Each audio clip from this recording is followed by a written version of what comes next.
पारंपरिक पदार्थ इतके खास असतात की त्याची सर ना दुसरी कशालाच येत नाही. त्यातलाच एक प्रकार ही कणकेची मसाला वडी. आता प्रत्येक भागामध्ये याला वेगवेगळी नावं आहेत, जसं की पुडाची वडी, लाटी वडी किंवा मसाला वडी. नमस्कार मंडळी, वंदना किचन मराठीमध्ये तुम्हा सर्वांचं पुन्हा एकदा खूप खूप स्वागत. तर आज आपण ना खूप जुना, अगदी आजी पणजीच्या काळातला, काहीसा विस्मरणात गेलेला पारंपरिक पदार्थ बनवतोय. चवीला एकच नंबर, खमंग खुसखुशीत, 4 ते 5 दिवस छान असा टिकणारा, तेवढाच पौष्टिक देखील आहे बरं का आजचा आपला हा पदार्थ. काय म्हणताय, ही रेसिपी बघायची आहे? चला तर मग वेळ न घालवता आपण लगेच रेसिपीला सुरुवात करूया. सर्वात अगोदर आपल्याला कणिक मळून घ्यायचं आहे. त्यासाठी इथं मी ना 1 वाटी गव्हाचं पीठ घेतलेलं आहे. ताटामध्ये काढून घेऊया. त्यानंतर सेम त्याच वाटीने 1 वाटी बेसन पीठ यामध्ये घालायचं आहे. त्यानंतर चवीपुरतं मीठ घालूया.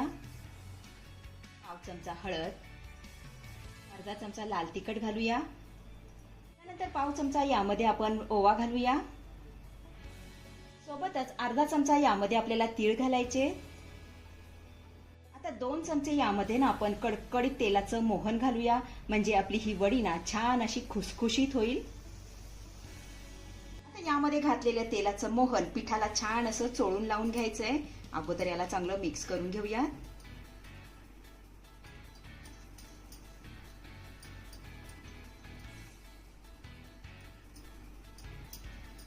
तर इथे आपलं सर्व साहित्य छान असं एकजीव करून झालेलं आहे आणि तुम्ही बघू शकता पिठाची छान अशी मूठ वळली जाते, म्हणजे यामध्ये घातलेलं मोहन ना पिठाला छान असं लागलं गेलं आहे असं समजायचं. आता यामध्ये आपण थोडंसं पाणी घालूया आणि याचा घट्ट सरगोळा मळून घेऊया. आणि आपल्याला थोडं करूनच घालायचंय. याला चांगलं मळून घेऊया.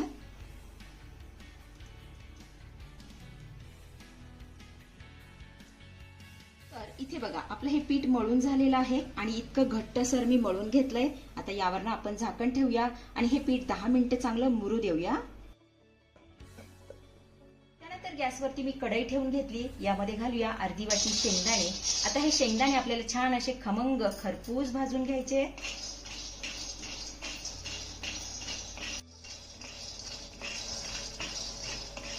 शेंगदाणे आपले चांगले खमंग खरपूस भाजून झालेले आहेत. काढून घेऊया आणि थंड होण्यासाठी थोडा वेळ बाजूला ठेवूया. त्यानंतर अर्धी वाटी तीळ यामध्ये घालायचे आणि हे तीळ देखील छान असे तडतडेपर्यंत आपल्याला भाजून घ्यायचे. तर इथे तुम्ही बघू शकता तीळ देखील आपले चांगले भाजून झालेले आहेत. हे देखील आपण काढून घेऊया.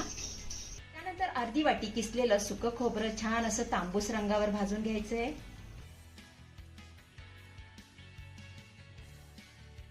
इथे आपलं खोबरं ही मस्त असं तांबूस रंगावर भाजून झालेलं आहे. हे देखील आपण काढून घेऊया आणि थंड होण्यासाठी थोडा वेळ बाजूला ठेवूया. तर इथे आपलं खोबरं, शेंगदाणे आणि तीळ थंड झालेले आहेत. मिक्सरच्या भांड्यामध्ये काढून घेतेय. त्यानंतर 5 ते 6 लसूण पाकळ्या यामध्ये घालूया. अर्धा चमचा काळा मसाला, पाव चमचा गरम मसाला, पाव चमचा हळद घालूया. अर्धा चमचा यामध्ये आपल्याला धनेपूड घालायची आहे. अर्धा चमचा आमचूर पावडर. सोबतच 2 चमचे यामध्ये आपल्याला साखर घालायची आहे. त्यानंतर चवीपुरतं मीठ घालूया. तर हे सर्व साहित्य आपल्याला मिक्सरवरती बारीक असं फिरवून घ्यायचंय. हे बघा इतकं बारीक मी फिरवून घेतलेलं आहे. तर आपलं हे सारण बनून तयार झालेलं आहे. थोड्या वेळासाठी आपण हे बाजूला ठेवूया. तर इकडे 10 मिनिटं झालेली आहेत आणि आपलं पीठही चांगलं मुरलेलं आहे. आता हे पीठ आपल्याला पुन्हा चांगलं एकजीव करून घ्यायचंय.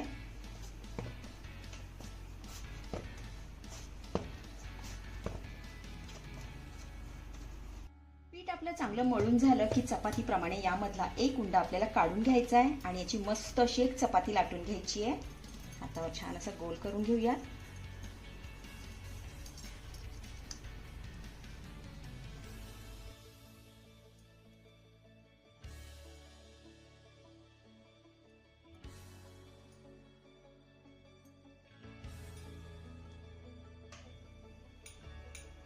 तर इथे आपली ही चपाती लाटून झालेली आहे. आता तयार केलेलं सारण यावरती घालायचंय.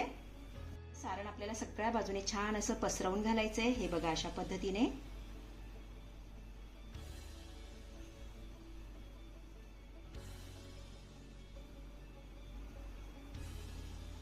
चपातीवरती सारण घालून झाल्यानंतर हाताने असा दाब देऊन घ्यायचा आहे. हे बघा, म्हणजे सारण चपातीला छान असं चिटकून बसेल. अशा पद्धतीने दाब देऊन घेऊया. त्यानंतर याची ना आपल्याला गुंडाळी करून घ्यायची आहे. हे बघा, अशी टाईट गुंडाळी करायची आहे. अशा पद्धतीने छान असं गुंडाळून घेऊया.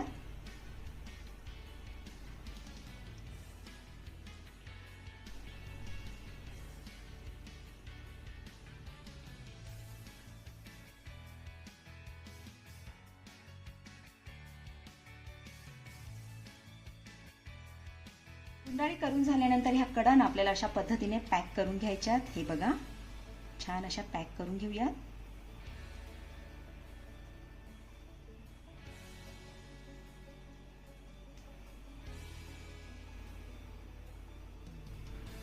तर इथे आपल्या गुंडाळीच्या कडा ना छान अशा पॅक करून झालेल्या आहेत. आपण आता ह्या कट करून घेऊया. तर इथे मी ना अशा तिरकस वड्या कट करून घेतेय. हे बघा, अशा पद्धतीने.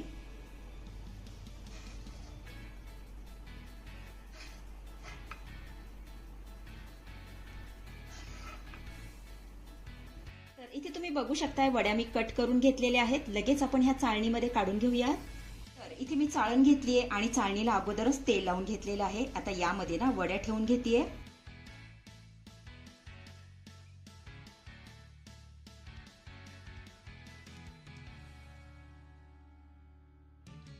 चला, इथे आपल्या सगळ्या वड्या बनवून तयार झालेल्या आहेत. आता ह्या वड्यांना आपल्याला वाफवून घ्यायच्या. तर इकडे कढईमध्ये पाणी देखील चांगलं गरम झालंय. आता ही चाळण ना यामध्ये मी ठेवून घेतेय. नंतर यावरती आपल्याला झाकण ठेवायचंय. गॅसची फ्लेम मीडियम करायची आहे आणि मीडियम फ्लेमवरती ह्या वड्यांना आपल्याला 10 ते 12 मिनिटं चांगल्या वाफवून घ्यायचंय. 10 ते 12 मिनिटानंतर यावरचं मी झाकण काढतेय. त्यानंतर वडीला हात लावून बघायचा आहे. हे बघा, वडी हाताला कडक लागतीये, म्हणजे छान अशी वाफवून झालेली आहे. गॅस बंद करूया आणि वडी पूर्णपणे थंड करून घेऊया. तर इथे आपल्या ह्या वड्या ना पूर्णपणे थंड झालेल्या आहेत. आता ह्या वड्या आपण तळून बघूया. आता तुम्हाला सगळ्या वड्या एकदम तळायच्या नसतील तर यामधल्या काही वड्या हवाबंद डब्यामध्ये भरून फ्रीजमध्ये ठेवल्यात 4 ते 5 दिवस छान अशा टिकतात. हवं तेव्हा तुम्ही ह्या तळून खाऊ शकता. आता यामधल्या काही वड्या मी तुम्हाला तळूनही दाखवते. त्यासाठी कढईमध्ये तेल देखील आपलं चांगलं गरम झालेलं आहे. आता यामध्ये वड्या सोडून तळून घेऊया.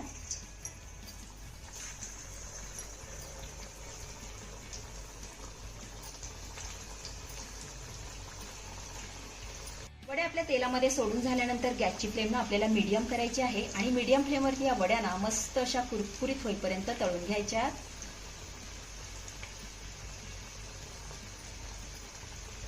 तर इथे बघा, वड्यांचा रंग बदललेला आहे. मस्त असा सोनेरी रंग आलेला आहे. तर आपली ही वडी कुरकुरीत अशी तळून झाली आहे. काढून घेऊया. आता अशाच पद्धतीने आणखीन थोड्याशा वड्या मी तळून घेणार आहे.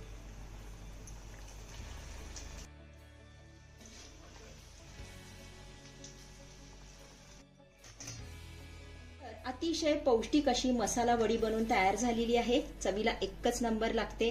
अतिशय साधी आणि सोपी रेसिपी आहे. नक्की करून बघा. तर मंडळी, कशी वाटली आजची रेसिपी? आवडली आहे का तुम्हाला? रेसिपी आवडली असेल तर अशाच नवनवीन रेसिपी बघण्यासाठी वंदना किचन मराठीला नक्की सबस्क्राईब करा. चला तर भेटूया पुढच्या रेसिपीमध्ये. धन्यवाद.